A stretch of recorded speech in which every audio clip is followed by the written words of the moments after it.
Hi hello ನಮಸ್ತೆ guys. ಇವಾಗ ನಾನು ಎಲ್ಲಿದ್ದೀನಿ ಅಂತ ನಿಮ್ಗೆ ಗೊತ್ತಾಗಿರ್ಬೋದು. ಈಗ ಎಕ್ಸಾಕ್ಟಾಗಿ ನಾವು ಕನ್ಯಾಕುಮಾರಿ.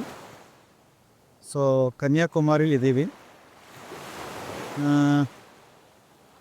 ಇದು ಬೀಚು. ಆಮೇಲೆ ನಿಮಗೊಂದು ತೋರಿಸ್ಬೇಕು ಅಂತ ಈ ವಿಡಿಯೋ ಮಾಡ್ತಾ ಇರೋದು. ಹಾಗೆ ನನ್ನ ಜೊತೆ ಮಿಥುನ್ ಅವರು ಇರ್ತಾರೆ. ಇಲ್ಲಿರೋ ಒಂದು ಇಂಪಾರ್ಟೆಂಟ್ ಹಾಗೂ ಹೇಳಲೇಬೇಕಾದ ಒಂದು ವಿಚಾರ, ಹಾಗಾಗಿ ನಿಮ್ಮನ್ನು ಡೈರೆಕ್ಟಾಗಿ ಅಲ್ಲಿ ಕರ್ಕೊಂಡು ಹೋಗ್ತಾ ಇದ್ದೀನಿ. ಇದು ಬೀಚೆ, ಆದರೆ ಒಳ್ಳೆ ಬೀಚ್ ಮಧ್ಯದಲ್ಲಿ ಇಷ್ಟು ಒಳ್ಳೆ ಬೀಚ್ ಮಧ್ಯದಲ್ಲಿ ಇಲ್ಲಿ ನೋಡಿ ನಮ್ಮಂತ ಮನುಷ್ಯ ಜೀವಿಯನ್ನು ಪ್ರಾಣಿಗಳು ಮಾಡ್ತಾ ಇರೋ ಕೆಲಸ ಇದು. ಆಗಬೇಕಾಗಿರೋ ಯಾವ ಕೆಲಸಗಳು ಆಗ್ತಾ ಇಲ್ಲ. ಮಳೆ ಬರೋ ಟೈಮಲ್ಲಿ ಮಳೆ ಬರ್ತಾ ಇಲ್ಲ, ಬೇಸಿಗೆ ಟೈಮಲ್ಲಿ ಮಳೆ ಬರ್ತಾ ಇದೆ, ಚಳಿಗಾಲ ಅನ್ನೋದು ಇವೇ ಇಲ್ಲ ಹಂಗಾಗೋಗಿದೆ. ಪ್ರಕೃತಿ ವಿಕೋಪನ ಯಾವತ್ತು ತಡ್ಕೊಳಕ್ಕಾಗಲ್ಲ. ಇದೆಲ್ಲ ಇನ್ನು ಶುರು ಅಷ್ಟೇ, ಇನ್ನೇ ಮುಂದಿರುತ್ತೆ. ಎಷ್ಟು ಗಲೀಜು ಮಾಡಿದ್ದಾರೆ ಅಂತಂದರೆ ಸಮುದ್ರಕ್ಕೆ ಎಲ್ಲ ಗಲೀಜು ಬಿಸಾಕ್ತಾರೆ. ಸೊ ಸಮುದ್ರ ಯಾವುದನ್ನು ಇಟ್ಕೊಳ್ಳೋದಿಲ್ಲ. ಸಮುದ್ರ ಒಂದಲ್ಲ ಒಂದಿನ ತೆಗೆದು ಅದನ್ನು ಹೊರಗಡೆ ಹಾಕತ್ತೆ, ಸತ್ಯ. ಸೊ ಹೊರಗಡೆ ಹಾಕೋದ್ರಿಂದ ಪ್ರತಿಯೊಂದೂ ಈ ಥರ ನಮ್ಮ ಕಲ್ಲರೇ ಚೇಂಜ್ ಆಗೋಗಿದೆ. ಈ ಥರ ನಮಗೆಲ್ಲ ಆಚೆ ಹಾಕತ್ತೆ.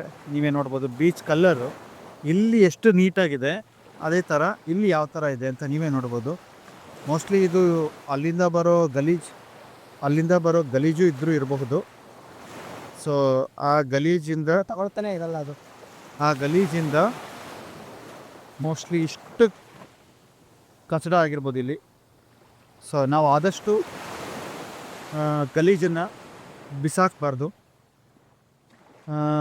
ಮತ್ತು ನಾವೆಲ್ಲರೂ ಒಂದು ಕಡೆ ಹಿಸ್ಟಾರಿಕಲ್ ಪ್ಲೇಸಿಗೆ ಬಂದವಾಗ ಆದಷ್ಟು ಆ ಜಾಗನ ನೀಟಾಗಿ ಇಟ್ಕೊಳಕ್ಕೆ ಕಲಿಬೇಕು.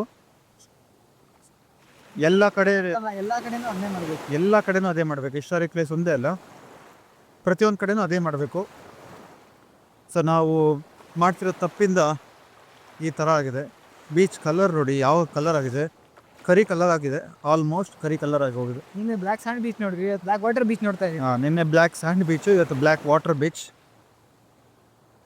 ಕೆಟ್ಟ ವಾಸನೆ ಬರ್ತಿದೆ, ತುಂಬ ಕೆಟ್ಟ ವಾಸನೆ ಬರ್ತಿದೆ. ಸೊ ದಯವಿಟ್ಟು ಆದಷ್ಟು ನಾವು ಕಸನ ಬಿಸಾಕದಿರೋ ನೋಡ್ಕೊಳ್ಳೋಣ. ಸೊ ಪ್ಲಾಸ್ಟಿಕ್ನ ಬ್ಯಾನ್ ಮಾಡೋಕ್ಕಂತೂ ಆಗೋದೇ ಇಲ್ಲ. ಪ್ಲಾಸ್ಟಿಕ್ ಎಲ್ಲದರಲ್ಲೂ ನಾವು ಅಡಿಕ್ಟ್ ಆಗೋಗಿದ್ದೀವಿ.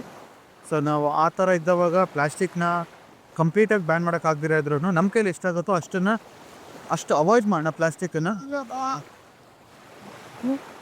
ತುಂಬ ಅವಾಯ್ಡ್ ಮಾಡೋಣ ಪ್ಲಾಸ್ಟಿಕ್ಕನ್ನು. ಸೊ ಪ್ಲಾಸ್ಟಿಕ್ನ ಅವಾಯ್ಡ್ ಮಾಡಿದ್ಮೇಲೆ ಇದ್ರ ಬಗ್ಗೆ ಮಾತಾಡ್ಬೋದು.